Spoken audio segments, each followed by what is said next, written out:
समास इतना important point है कि अगर इसको यदि बढ़िया से पढ़ लिया जाए तो आपको एग्जाम में ये बहुत काम आने वाला है। तो चलिए बिना टाइम को विलम्ब करते हुए मैं आपको आज समास पढ़ाने जा रहा हूँ। तो सबसे पहले समास के बारे में हम लोग जान लेते हैं कि समास है क्या, समास होता क्या है। क्योंकि कोई भी टॉपिक शुरू करने से पहले उसको बारे में जानना बहुत ज़रूरी है। तो कहता है कि समास क्या होता है, समास कहते हैं किसको, समास क्या है। तो कहता है समास के बारे में कि दो या दो से अधिक शब्दों के सार्थक मेल को हम लोग समास कहते हैं।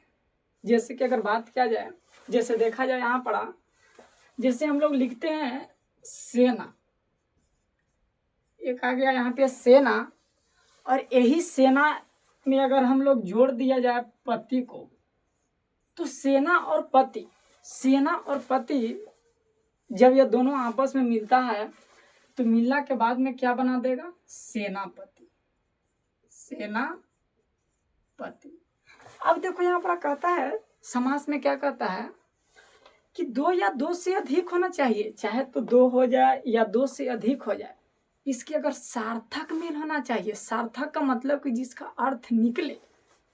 अगर अर्थ नहीं निकल रहा है तो वो समास नहीं कहलाएगा। यदि दो या दो से अधिक शब्द अगर मिले और सार्थक रूप से मिले, उसका अर्थ निकले, तो ऐसे शब्द को हम लोग समास कहेंगे। जैसे देखिए यहाँ पर एग्जाम्पल में हमने दिया है सेना प्लस पति, तो सेना प्लस पति से मिल गया सेनापति, इसका अर्थ निकल रहा है सेना का पति। लेकिन उसी तरीके से हमने एक और एग्जाम्पल लिखा है पति प्लस सेना से क्या हो गया, पति सेना। अब पति सेना के तो कोई अर्थ निकल नहीं रहा है, तो इसका मतलब यह हुआ कि सेना प्लस पति से जो सेनापति बना, इसका अर्थ निकल रहा है ये सार्थक रूप से मिला, इसलिए सेनापति हमारा क्या हो जाएगा, समास हो जाएगा। लेकिन पति प्लस सेना को जब हम लोग मिलाते हैं तो इससे जो हमारा एक अलग जो शब्द का निर्माण होता है जिसका नाम है पति सेना, इसका कोई अर्थ नहीं निकलता, इसलिए इसको हम लोग क्या कहते हैं, समास नहीं कहते हैं। अब चलिए, अब मेन आपको जो एग्जाम में जो क्वेश्चन आता है वो क्वेश्चन यहाँ से पूछता है। क्या क्वेश्चन पूछता है, क्वेश्चन पूछता है कि समास के भेद कितने होते हैं। आपको एग्जाम में पूछेगा, चाहे आप 10वां का एग्जाम दीजिए या 12th का एग्जाम दीजिए, इस सब में क्वेश्चन पूछता है, इस सब मल्टीपल क्वेश्चन पूछता है कि समास के कितने भेद होते हैं। तो आप लोग आज से जान जाइएगा कि समास के टोटल 6 भेद होते हैं। इसमें से पहला का नाम है अव्ययी भाव समास, दूसरा का नाम है तत्पुरुष समास, तीसरा आपका हो गया कर्मधारय समास, और चौथा हो गया द्विगु समास, और पांचवा हो गया द्वंद्व समास, और आपका जो छठा हो गया वो बहुब्रीहि समास है।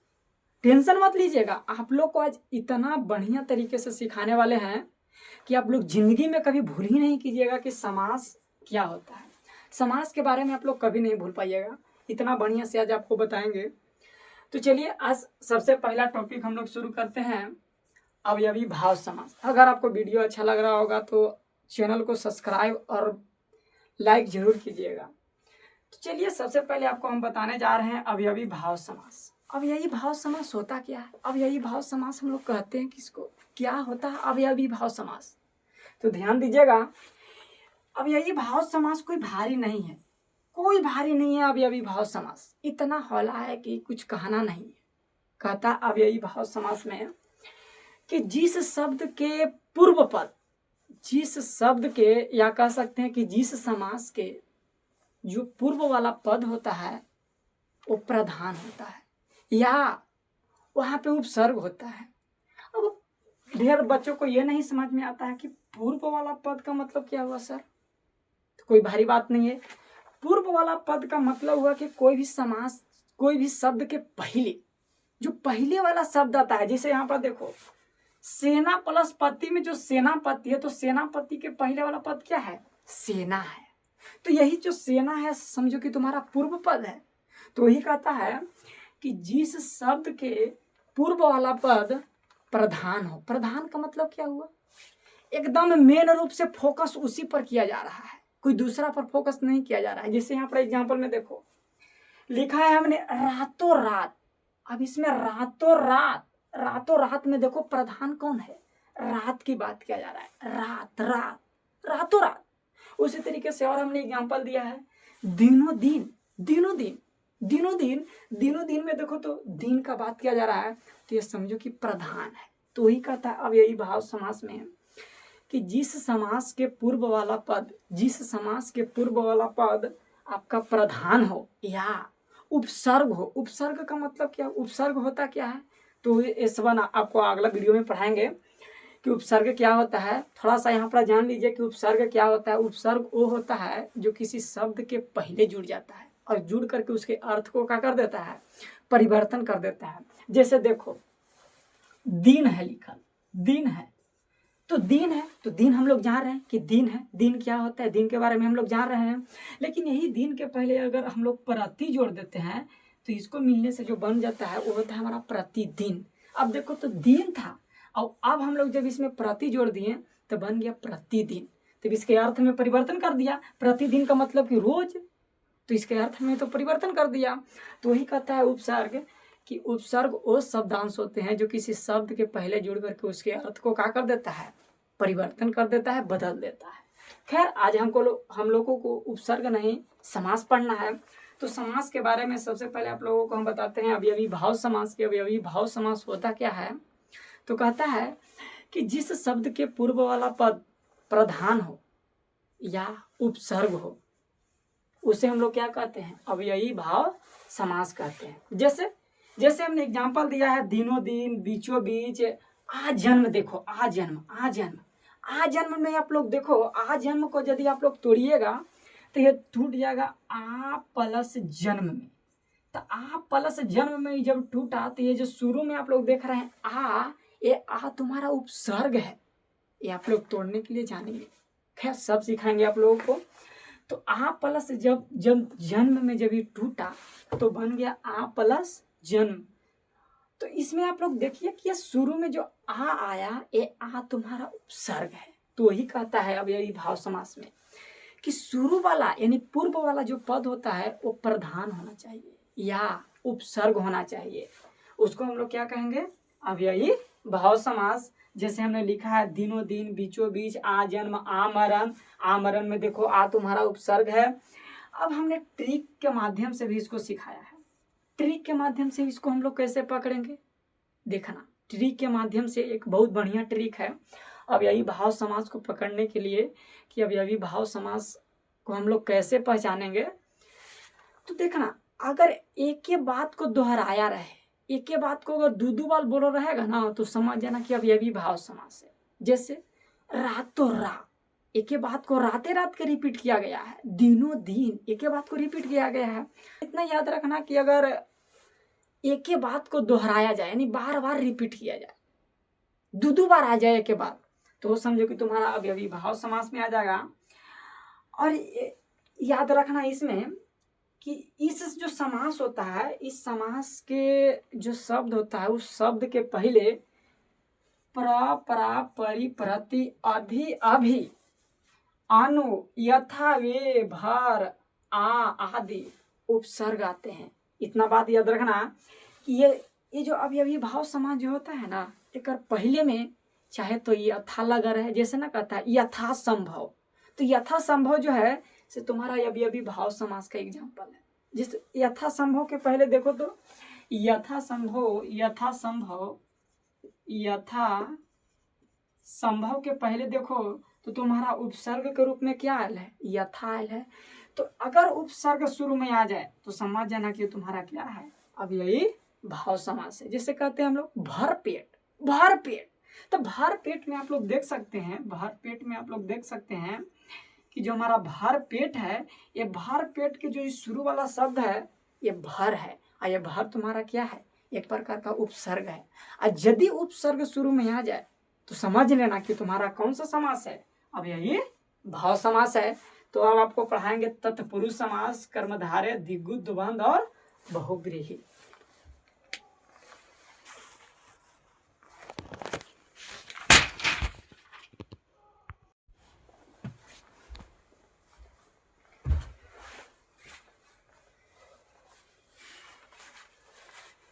चलिए, तो हम लोगों ने अभी भाव समास को तो बहुत बढ़िया ढंग से हम लोग पढ़ लिए थे। अब पढ़ने वाले हैं हम लोग तत्पुरुष समास। दूसरा हमारा जो था वो तत्पुरुष समास था। अब तत्पुरुष समास होता क्या है? तो जिस तरीके से आप लोगों ने अभी भाव समास को एक बहुत अच्छे ढंग से जब आप लोगों ने सीखा, ठीक उसी प्रकार से एकदम बहुत सरल भाषा में आप लोगों को हम तत्पुरुष समास के बारे में बतलाएंगे। और याद रखिएगा, आप लोगों को लास्ट में ऑब्जेक्टिव के टाइप जैसा भी करवाएंगे। यहाँ से आपको एक भी ऑब्जेक्टिव नहीं छूटेगा। यदि समास से अगर आपको ऑब्जेक्टिव क्वेश्चन आता है एग्जाम में, तो एक भी नहीं समास से ऑब्जेक्टिव क्वेश्चन छूटेगा। तो चलिए ध्यान दीजिएगा कि तत्पुरुष समास होता क्या है। तत्पुरुष समास किसे कहते हैं? तो कहता है कि जिस समास के उत्तर पद प्रधान हो। जिस समास के उत्तर पद कहने का मतलब है कि अंतिम वाला जो पद होता है वो प्रधान होता है। अंतिम वाला जो पद होता है वो प्रधान होता है। अंतिम कहने का मतलब है कि जैसे देखिए यहाँ पढ़ा, जैसे हम लोगों ने एग्जाम्पल में लिखा है, जैसे सेनापति, सेनापति, सेनापति। अब सेनापति में देखिए तो ये जो लास्ट वाला जो हमारा जो शब्द आ रहा है, यही लास्ट वाला शब्द को हम लोग कहते हैं उत्तर पद। तो सेनापति में आप लोग देख सकते हैं कि सेनापति में जो है, जो प्रधान है, जो मेन फोकस किया जा रहा है वो पति पर किया जा रहा है। जैसे कहता है सेना का पति, सेना है लेकिन किसका है? पति का है, ठीक ना। तो कहता है तत्पुरुष समास में कि जिस समास के अंतिम पद प्रधान होता है उसे क्या कहते हैं? तो उसे बताना है कि तत्पुरुष समास है। ऑब्जेक्टिव में भी क्वेश्चन पूछ देता है, ऑब्जेक्टिव में भी क्वेश्चन पूछ देता है कि जिसका उत्तर पद प्रधान हो, निम्नलिखित में से क्या कहते हैं? आपको बहुत सा ऑप्शन मिलेगा। उसे अभी भाव समास कहते हैं कि दिगु कहते हैं कि द्वंद्व कहते हैं कि बहुव्रीहि कहते हैं। तो उस स्थिति में आप लोगों को बताना है कि उसे क्या कहते हैं? तत्पुरुष समास। जिसका अंतिम पद प्रधान हो जाए उसे क्या बताना है? तत्पुरुष समास। अगर इस बात से यदि आप लोग को समझ में नहीं आ रहा है तो एक बात दूसरा याद रखना कि जिसको विग्रह करने पर कारक चिन्ह प्रकट हो जाए। कारक चिन्ह कहने का मतलब है कि जिसे ना कहता है कर्ता ने कर्म को करण से कहता है ना, उसी तरीके से जो उसका विभक्ति चिन्ह है उसी को कारक चिन्ह कहते हैं। जैसे के लिए, इसमें जितना है समझो कि तुम्हारा क्या है? कारक चिन्ह है। तो वही कहता है कि जिसको विग्रह करते हैं तो विग्रह करने पर हमको कारक चिन्ह मिल जाए। जैसे देखो कारक चिन्ह किसे मिलता है? जिसे सेनापति लिखल है तब इसको तुम तोड़ने के लिए सीखो। जिसे तोड़ो, इसको तोड़ेगा तो तोड़ेगा कैसे? लिखेगा सेना का पति, सेना का पति, सेना का पति। तो इसमें जो का आ रहा है, तुम्हारा का आ रहा है, ये का तुम्हारा क्या है? कारक चिन्ह है। तो वही कहता है कि जिसको विग्रह करने पर क्या आ जाए? कारक चिन्ह प्रकट हो जाए, उसे हम लोग क्या कहते हैं?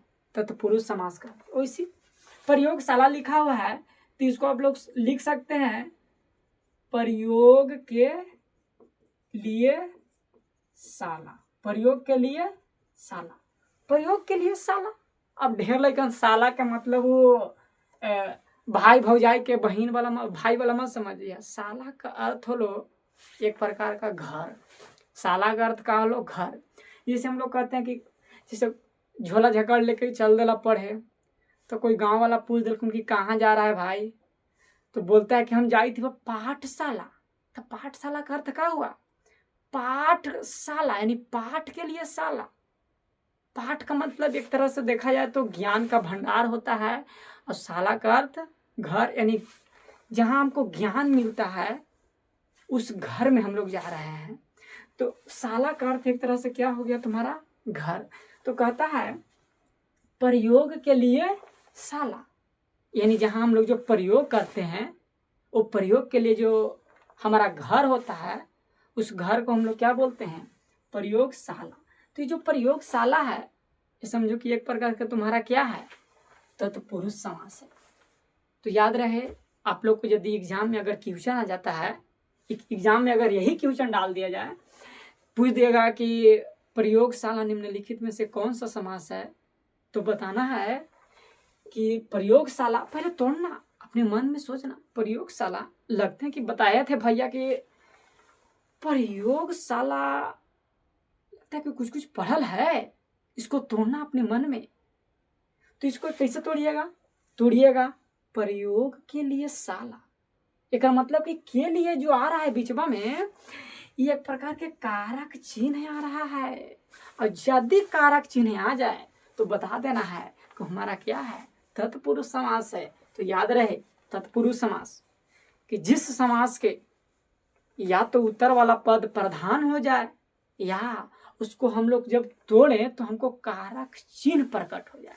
यदि कारक चिन्ह प्रकट हो जाता है तो समझ जाना कि तुम्हारा क्या है, तत्पुरुष समास है। हम समझ सकते हैं कि आप लोग के तत्पुरुष समास बहुत अच्छे ढंग से समझ गए।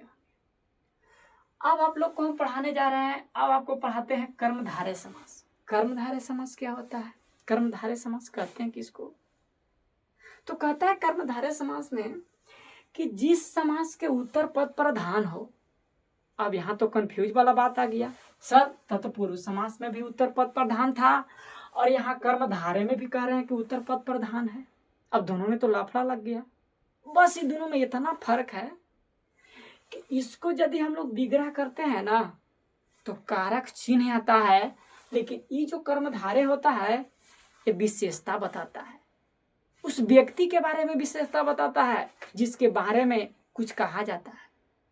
जिसे यहाँ पर कहता है, जिसे किसी के यहाँ मान लिया जाए कि कोई बालक का मतलब जन्म हुआ, तो गांव पड़ोसी जब उनको देखने जाता है तो ना कोई कह देते हैं कि जो लड़कवा के जो मुहमा हवा से एकदम चंद्रमुख हवा, यानी चंदारमा जैसा हवा। कहते हैं कि ना कहते हैं? कहते हैं। तो चंद्रमुख जो बताएं, उस लड़का के बारे में, उस बच्चा के बारे में विशेषता बताएं, गुण बताएं उसके बारे में कि इसका जो मुंह का जो ढांचा है से चंद्रमा से मिलित जुलित है, इसलिए चंद्रमुख है, चंद्रमा के जैसा लेकर कहा है मुंह है। तो कहता है, वही कहता है कर्मधारय में कि जिसका उत्तर पद प्रधान हो जाए, या अगर हम समासवा को हम पढ़े ना तो हमको पता चले कि जो समास है कोई व्यक्ति के बारे में विशेषता बता रहा है, और गुण के बारे में विशेषता बता रहा है। जैसे कह रहा है यहाँ पर देखो, कह रहा है नीलकंठ।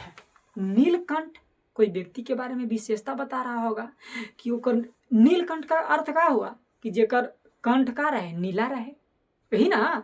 तो नीलकंठ तो उस व्यक्ति के बारे में विशेषता बताया। जैसे शंकर भगवान है तो शंकर भगवान के नाम कैसे नीलकंठ पड़ गया?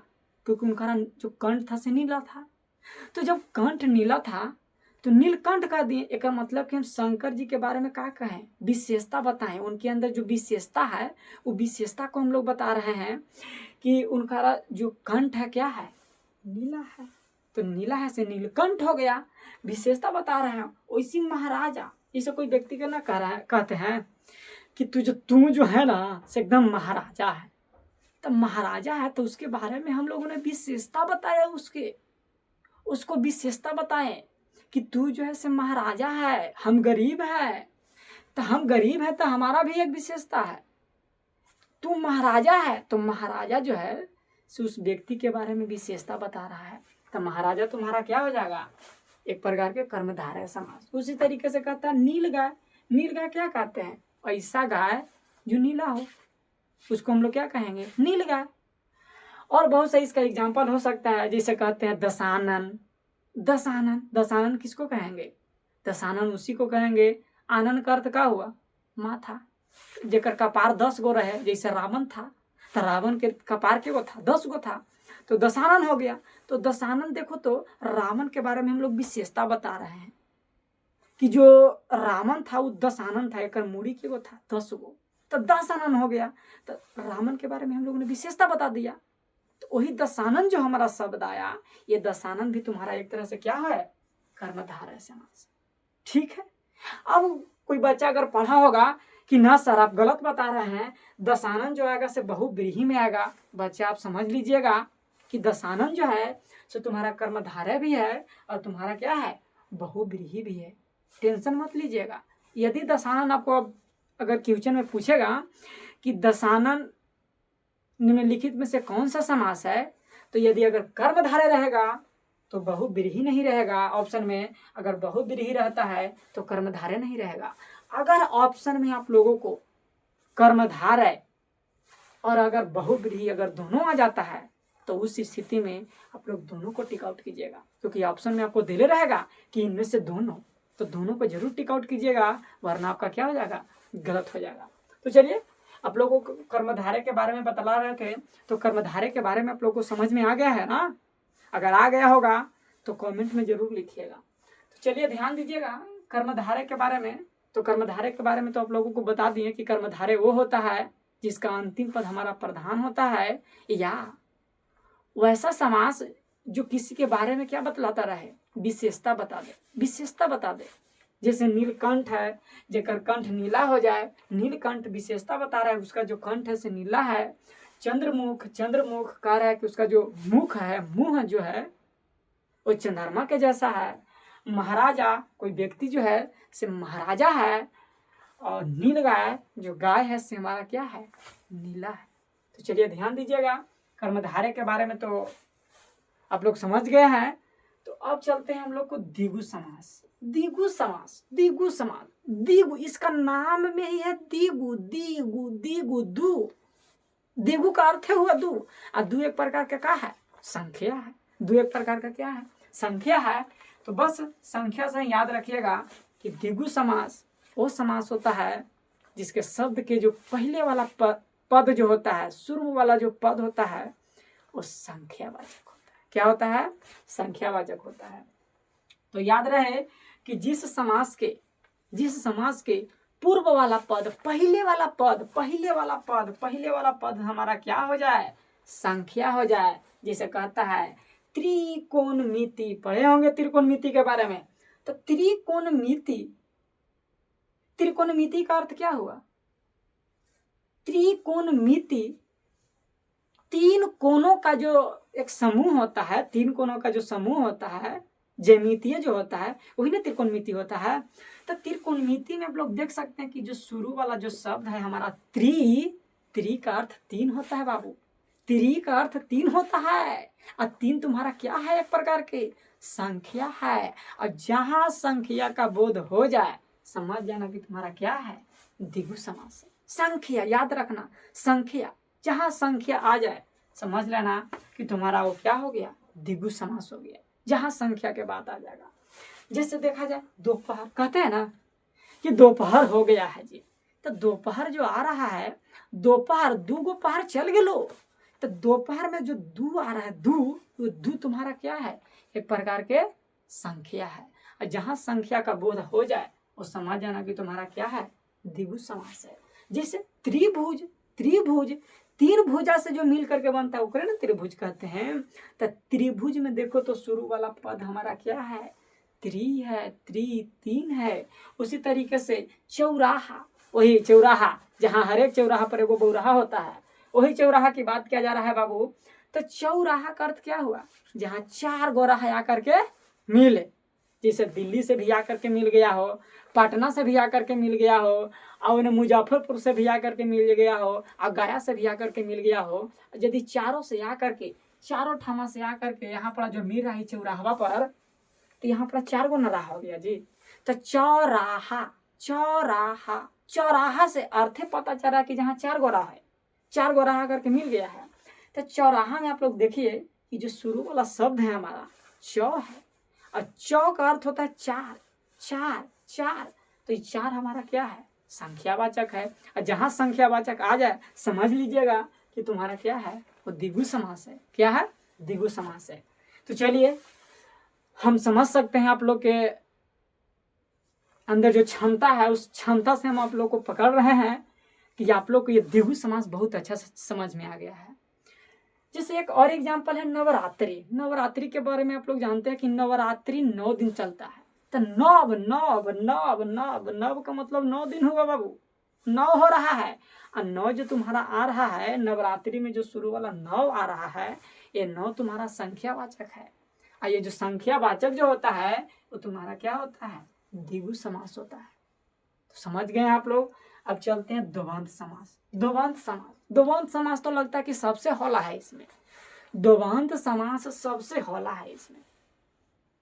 जो आपका रिलेशन का बात यदि हो जाए, आपके परिवार में जो सदस्य है उस सदस्य के बारे में बात हो जाए, माता पिता, भाई बहन, चाचा चाची, नाना नानी, दादा दादी, ये आपके रिलेशन का बात हो रहा है। अगर उससे भी समझ में ना आवे तो समझ लीजिएगा कि जहां एक दूसरे के संबंध के बारे में बात किया जाए, संबंधी के बारे में बात किया जाएगा, वही तुम्हारा क्या होता है, द्वंद्व। द्वंद्व का अर्थ हो रहा है बंधन है, एकदम आपस में दोनों का है, बंधन है। जैसे कहते हैं ना हम लोग राधे कृष्ण, ये राधे कृष्ण जो थे से एक प्यार के बंधन में बंधे हुए थे।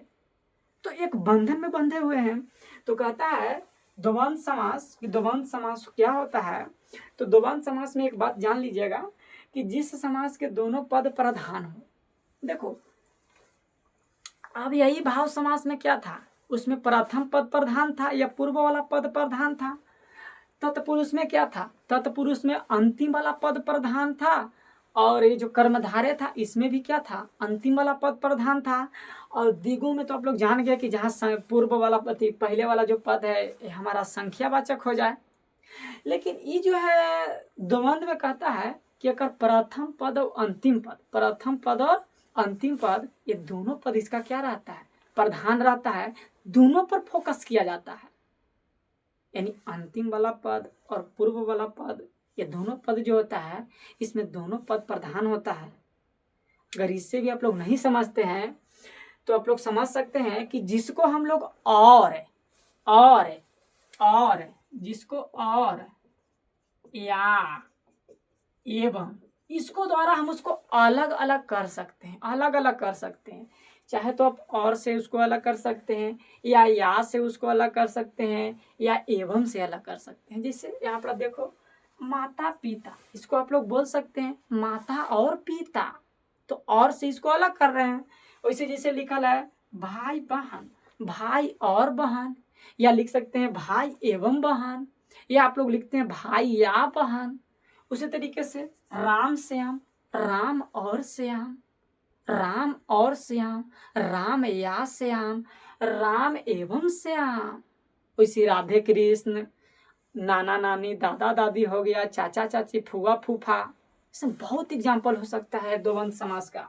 द्वंद्व समास में याद रखना कि एकदम सटीक नाम का उसमें यूज किया जाए, एकदम दोनों बंधन कहते हैं ना। जैसे शादी ब्याह होता है तो उसमें ना लिखता है उसमें क्या चीज तो एक लिखता है, दिमाग से थोड़ा निकल गया है, गठबंधन। देखो गठबंधन, दोनों का गठबंधन हुआ हो रहा है, ठीक ना, एकदम बंधल रहे दोनों आपस में, वो समझ जाना कि तुम्हारा क्या है, द्वंद्व समास का एग्जाम्पल है। ठीक है, जैसे माता पिता, ये दोनों में गठबंधन है बाबू, ये दोनों में गठबंधन है। वैसे भाई बहन, ये भाई बहन में भी गठबंधन है। जिसे हम लोग जो आता है रक्षाबंधन, ऐसी नहीं भाई बहनों का ये त्योहार कहा गया है रक्षाबंधन, इसमें भी भाई और बहन के बीच में क्या है, एक बंधन है, ठीक ना। तो भाई बहन भी तुम्हारा क्या हो गया, द्वंद्व समास हो गया। और ये जो बहुव्रीहि समास है ना, एकदम और हौला है। बहुव्रीहि तो कुछ कहना ही नहीं कि बहुव्रीहि क्या है। कहता है बहुव्रीहि समास में कि इस समास में जो होता है ना बबुआ, ये प्रथम पद और अंतिम पद, ये दोनों के मिलने से एक विशेष प्रकार के तीसरे शब्द का उत्पत्ति होता है। तीसरे शब्द का उत्पत्ति होता है। ना समझ में आलो, ये को ठोक ना समझ में आलो बाबू। तो देखो कोई भारी बात ना है, समझाते हैं आप लोगों को कि क्या होता है। थोड़ा मिटार लेते हैं इसको।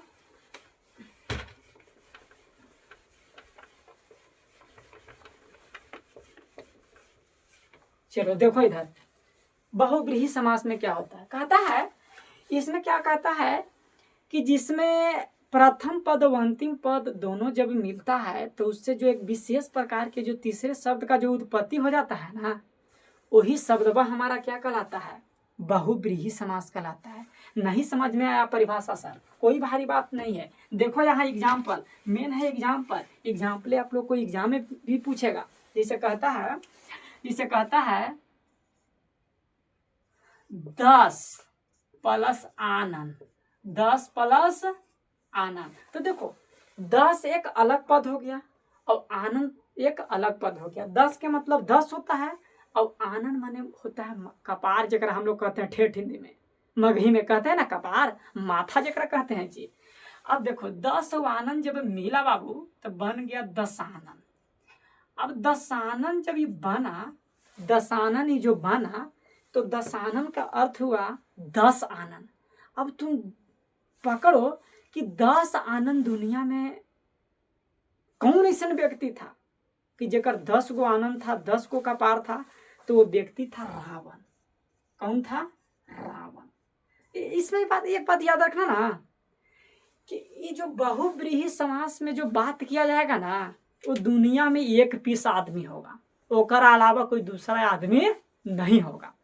दुनिया में वो केवल एक गो व्यक्ति ऐसा बन रहेगा, ठीक ना, ओनली वन पीस, इसके अलावा कोई दूसरा नहीं होगा। जैसे रावण 20 गो था जी, रावण एक गो था ना, वैसे चले दो इधर कहता है महाकाल हम लोग क्या कहते हैं? शंकर भगवान के। शंकर भगवान 20 गो थे, एक गो न थे जी, शंकर भगवान एक गो न थे। तो महाकाल का अर्थ हुआ शंकर भगवान। तो देखो तो एक तीसरा शब्द का उत्पत्ति हो रहा है ना। वैसे चतुर्भुज केकरा कहा जाता है? केकर 4 गो भुजा था बाबू? तो वो था हमारे ब्रह्मा जी। अब ब्रह्मा जी के बारे में आप जानते हैं कि ब्रह्मा जी दुनिया में एक गो थे, 4-5 गो तो न थे, दुनिया में एक गो थे ना ब्रह्मा जी। तो ये जो ब्रह्मा जी हैं, देखो तो चतुर्भुज का एक अलग तीसरा रूप निकला ना, ब्रह्मा। वैसे जैसे देखो अभी एग्जाम्पल दिए थे दशानन जगह रावण कहते हैं। अब एक और एग्जाम्पल है गजानन का अर्थ होता है गणेश। अब गणेश भगवान भी एक गो थे। अब गणेश भगवान जब एक गो थे, इसमें एक बात और याद रखना ना कि जितना भगवान के नाम वाला बात आ जाएगा ना, भगवान के नाम वाला, वो समझ लेना कि तुम्हारा क्या है? बहुव्रीहि है। क्या है? बहुव्रीहि है। चलिए आप लोग समझ गए हैं, हम समझ सकते हैं कि बहुव्रीहि भी आप लोग समझ गए हैं बहुत अच्छे ढंग से। तो फिर एक बार हम इसको रिवाइजिंग कर देते हैं। समास क्या होता है? तो कहता है कि जिसमें 2 या 2 से अधिक शब्दों का सार्थक मेल हो, उसे हम लोग क्या कहते हैं? समास कहते हैं। जैसे एग्जाम्पल दिए थे, सेना प्लस पति से बनता है सेनापति, हमारा समास है। और समास का मेन बात याद रखना, भेद। क्वेश्चन में पूछ देता है कि समास के कितने भेद है, तो बताइएगा कि 6 भेद है। अवयवी भाव समास, तत्पुरुष समास, कर्मधारय, दिग्गु, द्वंद्व और बहुव्रीहि। अवयवी भाव समास क्या होता है? तो इसमें याद रखना, इसका पूर्व वाला पद प्रधान होता है या उपसर्ग होता है। जैसे एग्जाम्पल आप लोग को दिए थे भर पेट, तब भर पेट में जो भर आ रहा था वो भर तुम्हारा क्या है? उपसर्ग है। भर पेट हो गया, यथासंभव हो गया, यथाशीघ्र हो गया। ना कहते हैं कि यथाशीघ्र यहाँ पहुंचो, तो यथाशीघ्र में जो यथा आ रहा है तुम्हारा उपसर्ग है। तो उपसर्ग जहाँ आ जाता है समझ जाना कि अभी भाव समास है। या एक के बार को बार बार रिपीट किया हुआ रहे, दोहराया रहे, रातों रात है, दिनों दिन है, बीचों बीच है, इत्यादि हो सकता है, बहुत सा है दुनिया में। और है तुम्हारा तत्पुरुष समास। तत्पुरुष समास में क्या होता है? तत्पुरुष समास किसे कहते हैं? तो कहता है तत्पुरुष समास में कि जिसका अंतिम पद प्रधान हो या जिसको विग्रह करने पर कारक चिन्ह प्रकट हो जाए। जैसे प्रयोग के लिए शाला, जो प्रयोगशाला होता है, प्रयोग के लिए शाला, तो के लिए जो आ रहा है से कारक चिन्ह है, इसमें कारक चिन्ह प्रकट हो रहा है। तो ये समझ लेना कि तुम्हारा क्या है? तत्पुरुष समास है। कर्मधारय में क्या है? जो हम और गुण के बारे में बताते हैं, हमारा अंदर क्या खासियत है, क्या विशेषता है, वो विशेषता के बारे में बता दे, वही तुम्हारा क्या होता है? कर्मधारय समास होता है। जैसे अभी आप लोग को बताए थे चंद्रमुख, चंद्रमा के जैसा मुख है। तो बालक के बारे में विशेषता बताया कि चंद्रमा का जैसा मुख है। अब है दिग्गु क्या होता है? तो दिग्गु के नाम से ही पता चल रहा है, दिग्गु दू संख्या का बोध क्या कर रहा है। तो द्विगु में याद रखना कि जिसमें संख्या का बोध हो, जिसमें संख्या का बोध हो, या हम कह सकते हैं कि जिसके पहले वाला पद हमारा संख्या का बोध करा दे। जैसे दोपहर, चौराहा, तीन मुहान कहते हैं हम लोग ठेठ हिंदी में, तीन मुहान, जहाँ तीन गो मुहान आकर के मिलता है, तीन मुहान, ये भी तुम्हारा क्या है, ये द्विगु का ही एग्जाम्पल हो गया। जैसे हम लोग कहते हैं चरपाई, चरपाई के नाम कभी सुने हैं? चरपाई, खटिया जगह हम लोग कहते हैं जी, ये चरपाई भी तुम्हारा क्या है, एक तरह से द्विगु समास है, क्योंकि चरपाई चार गो पौवा से मिलके बना है, चरपाई हो गया। और बहुत सही इसका एग्जाम्पल हो सकता है, याद रखना कि इसमें संख्या का बोध होता है। अब द्वंद्व समास क्या है? तो द्वंद्व का अर्थ होता है बंध, बंध, इसमें बंधा हुआ व्यक्ति रहे, या आप लोग देखिएगा आपके रिलेशनशिप वाला बात आ जाए, या कह सकते हैं कि एकदम वो दोनों एक दूसरे के एकदम जिगरी रहे, ठीक ना। जैसे माता पिता एकदम दोनों जिगरे हैं, आपस में बंध है, भाई बहन हो गया, चाचा चाची, फुआ फूफा, बताही किए हैं आप लोग को, दीदी जीजा भी हो सकते हैं, सार बहनोई कहते हैं ना हम लोग, सार बहनोई, ये दोनों भी एक तरह से क्या है, समझो कि तुम्हारा द्वंद्व समास का ही उदाहरण है। और बहुब्रीहि, बहुब्रीहि में बस याद रखना कि इसमें जो प्रथम पद और अंतिम पद के मिलने से जो हमारा तीसरा एक पद जो बनता है ना, वो अपना अर्थ छोड़ करके एक और अर्थ निकाल देता है, दूसरा अर्थ निकाल देता है, वो तुम्हारा क्या होता है, बहुब्रीहि। इसमें जितना भी भगवान के नाम है ना, वही वाला आ जाएगा। इस बताएं दशानन। एक और होता है नीलकमल, नीलकमल किनको कहा जाता है, थोड़ा दिमाग से तो निकलल है, जैसे हम लोग कहते हैं बीना पानी, वीणा पानी, बीना पानी किनको कहा जाता है, माँ सरस्वती को कहा जाता है वीणा पानी। क्या कहते हैं, हंसवाहिनी, हंसवाहिनी किनको कहा जाता है, सरस्वती जी को ही कहा जाता है। तो इसमें जितना भी भगवान वाला नाम आ जाएगा, समझ लीजिएगा कि तुम्हारा क्या है, बहुब्रीहि समास है। तो आज का टॉपिक आप लोग को यहीं पे खत्म होता है, समास आप लोग को आज खत्म कर दिए हैं। अगर वीडियो अच्छा लगा होगा तो आप कमेंट में ज़रूर लिखिएगा, और हमारे जो अभी चैनल नया नया है, इस चैनल को सब्सक्राइब कीजिएगा, हमको कुछ सपोर्ट करिएगा, ताकि आप लोगों को और बेहतर ढंग से हम पढ़ा सकें। धन्यवाद।